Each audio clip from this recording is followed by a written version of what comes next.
Lundi 4 septembre 2023, l'Université du Burundi, à travers l'école doctorale, a organisé un atelier de réflexion sur la stratégie d'enseignement numérique à l'Université du Burundi.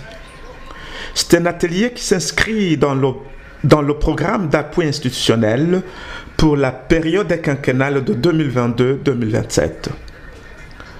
Le docteur Richard Ndayishimiye, un des membres de l'équipe, nous précise l'objectif ainsi que les parties prenantes de cet atelier. Aujourd'hui, le 4 septembre, nous avons organisé le premier atelier participatif avec les enseignants. Suivront d'autres ateliers participatifs avec les autres acteurs intervenants à l'Université du Burundi. Là, nous parlons des administratifs, les services informatiques, les anciens de l'université, les alumni, les étudiants, et les autorités, etc.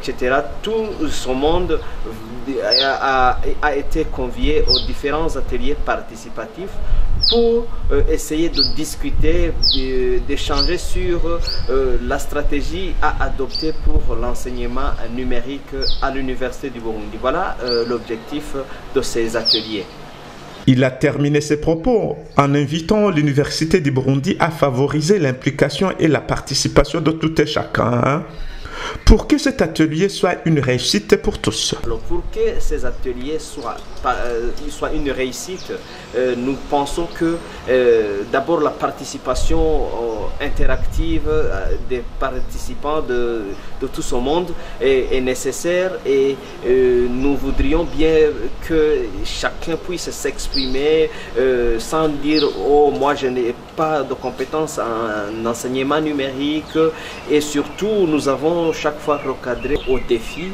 On parle beaucoup plus de défis que de solutions qui peuvent être fournies par l'enseignement numérique et on a essayé d'utiliser des outils interactifs et nous comptons utiliser dans tous ces ateliers des outils interactifs, mobiliser les compétences de nos deux experts qui nous sont venus de la Belgique et nous pensons que ces efforts fournis, ces moyens mis en commun vont permettre à la réussite de ce pari que nous nous fixons qui est de mettre en place une stratégie de l'enseignement numérique à l'Université du Burundi.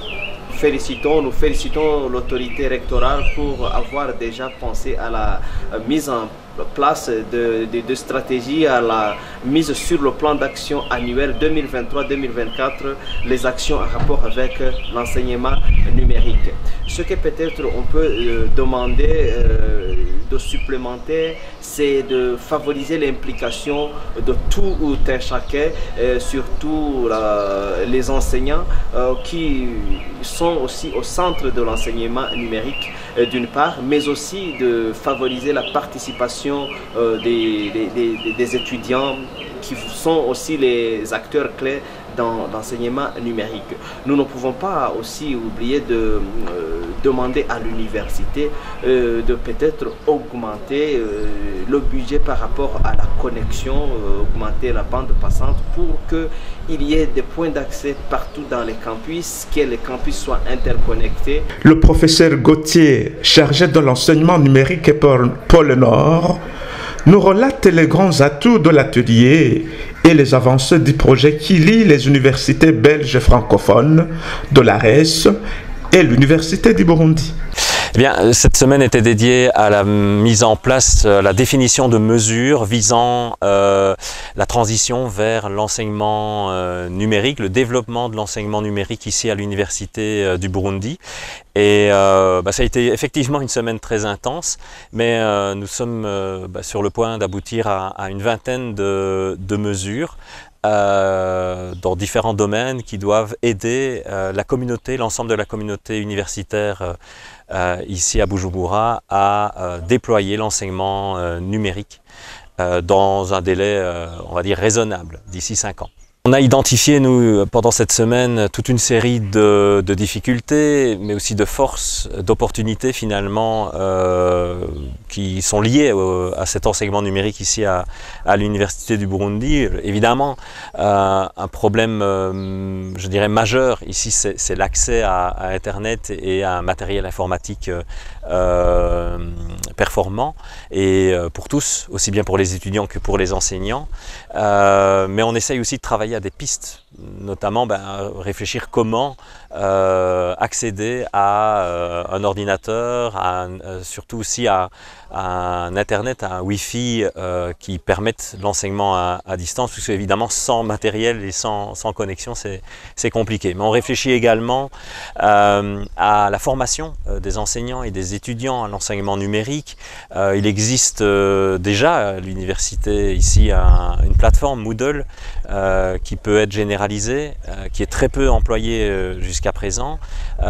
Il existe également des enseignants, une poignée d'enseignants qui sont déjà bien au courant de l'enseignement numérique et qui peuvent jouer un rôle, on va dire, d'ambassadeur dans les facultés pour déployer l'enseignement numérique.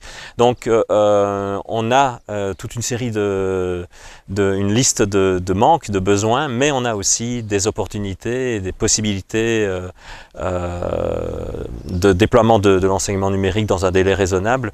On peut être optimiste. Un des participants à ces assises n'a pas manqué de l'occasion pour nous présenter sa satisfaction et la valeur ajoutée de cet atelier.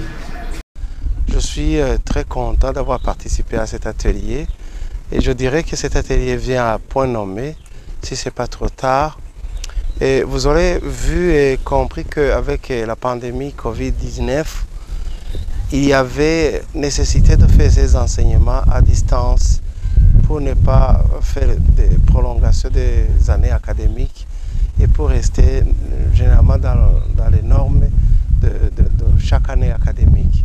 Et je dirais que cet atelier nous a facilité à voir ensemble le diagnostic de certains problèmes qu'il faut d'abord résoudre avant de penser à faire cet enseignement numérique de façon idéale. Nous avons compris ensemble avec les collègues que les problèmes d'infrastructure, les problèmes d'insuffisance en expérience et en formation sur l'e-learning, encore appelé enseignement numérique, et il y a beaucoup de compétences qu'on a vues ensemble qui sont requises pour pouvoir faire cet enseignement numérique, que ce soit du côté des enseignants ou du côté des étudiants.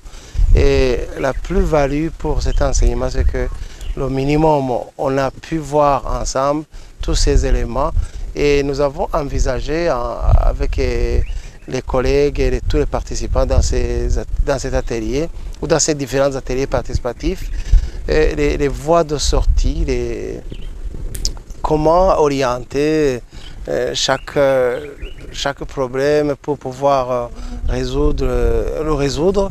Ainsi, par exemple, on a compris que la résolution du problème en rapport avec les infrastructures, particulièrement la connexion Internet qui est suffisante et stable, et qu'il faut construire des parcs, des centres numériques pour chaque campus, c'est le minimum. Et puis, en définitive, au cours de ces ateliers, nous avons compris que basculer complètement vers l'enseignement numérique de façon totale reste toujours un problème. Et l'idée étant de garder ce qu'on a appelé l'hybridation de l'enseignement, qui consiste à appuyer notre approche en place par des enseignements numériques, en particulier par exemple substituer quelques exercices au lieu de rester en salle avec les étudiants, les mettre en ligne pour que les étudiants puissent les voir même en dehors de la présentielle et ainsi de suite. En fait, l'enseignement numérique s'apprend au fur et à mesure et on change de comportement au fur et à mesure aussi. Et nous espérons que les autorités de notre université pourront tout faire, mettre en place pour que d'ici 2 ou 3 ans, tous les enseignants et tous les étudiants soient bien plongés dans cet enseignement numérique, ne fût-ce que pour favoriser ou résoudre complètement le problème d'enseignants qui sont en quantité insuffisante pour pouvoir former dans le temps réglementaire académique.